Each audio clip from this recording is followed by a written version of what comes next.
నమస్కారం NSTV news కి స్వాగతం. నా పేరు సంధ్య. ముందుగా వార్తల్లోని ముఖ్యాంశాలు. కరీంనగర్ నగరంలోని 14వ డివిజన్ కు సంబంధించిన బీజేపీ అభ్యర్థిత్వంపై ఆసక్తికర పరిణామాలు చోటు చేసుకున్నాయి. మొదటగా 14వ డివిజన్ నుండి బీజేపీ తరపున నామినేషన్ దాఖలు చేయడం జరిగింది. అయితే అనంతరం పార్టీ ఉన్నత నాయకత్వం, ముఖ్యంగా బీజేపీ బండి సంజయ్ సూచనల మేరకు ఆ డివిజన్ కు వేరే అభ్యర్థికి టికెట్ కేటాయించినట్లు సమాచారం వెలువడింది. పార్టీ బలోపేతం, స్థానిక రాజకీయ పరిస్థితులు మరియు గెలుపు అవకాశాలను దృష్టిలో ఉంచుకుని ఈ నిర్ణయం తీసుకున్నట్లు పార్టీ వర్గాలు వెల్లడించాయి.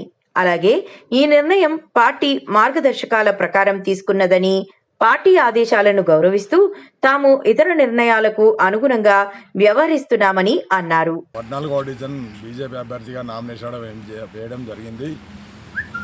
దీనిని దృష్టిలో పెట్టుకొని మా పార్టీ అధిష్టానం మరియు కేంద్ర హోంశాఖ సహాయ మంత్రి వర్యులు బండి సంజయ్ కుమార్ గారి ఆదేశాల మేరకు పార్టీ టికెట్ ఇచ్చిన అభ్యర్థికి మేము అందరం కలిసికట్టుగా పనిచేస్తామని హామీ ఇచ్చి నామినేషన్లు ఉపసంహరించుకొని మేము అందరం ఈరోజు ఆయనకు మద్దతు తెలుపుతూ మన పార్టీ అభ్యర్థి గుంజేటి శివకుమార్ గారికి మద్దతు తెలుపుతూ మేము అందరం నామినేషన్లు ఉపసంహరించుకొని పనిచేస్తామని చెప్పి పత్రికాముఖంగా మేము సోషల్ మీడియా ద్వారా తెలియడం జరుగుతుంది.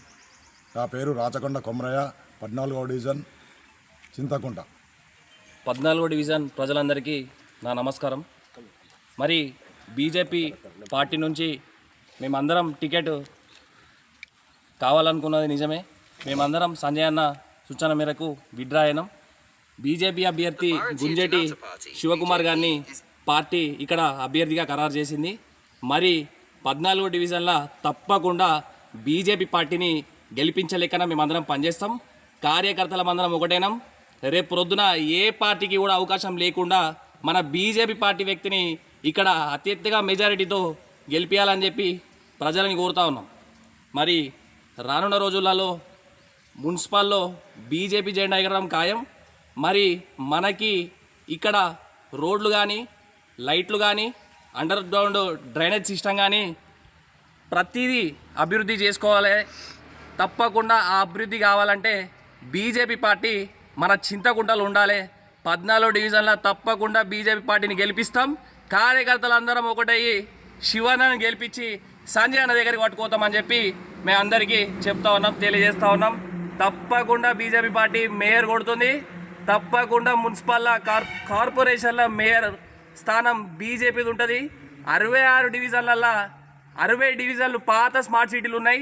కొత్తగా ఏర్పాటు చేసిన 6 డివిజన్లకి ఇంకెక్కువ ఫండ్స్ తీసుకొచ్చి ఈ 6 డివిజన్లలో మేము ఇంకెక్కువ అభివృద్ధి చేసుకుంటామని చెప్పి తెలియజేస్తూ ఉన్నాం. 6 డివిజన్లలో చింతకుంట ఒకటి. తప్పకుండా బీజేపీ పార్టీ అభ్యర్థి గెలిస్తే ఇంకెక్కువ పనులు చేసుకోవచ్చు అని చెప్పి 14వ డివిజన్ ప్రజలకి మేము తెలియజేస్తూ ఉన్నాం. అందరికీ నా నమస్కారం. బీజేపీ జిందాబాద్. సంజయ్ గారి నాయకత్వం వర్ధిల్లాలి. బండి సంజయ్ గారి నాయకత్వం వర్ధిల్లాలి. బీజేపీ జిందాబాద్. బీజేపీ జిందాబాద్.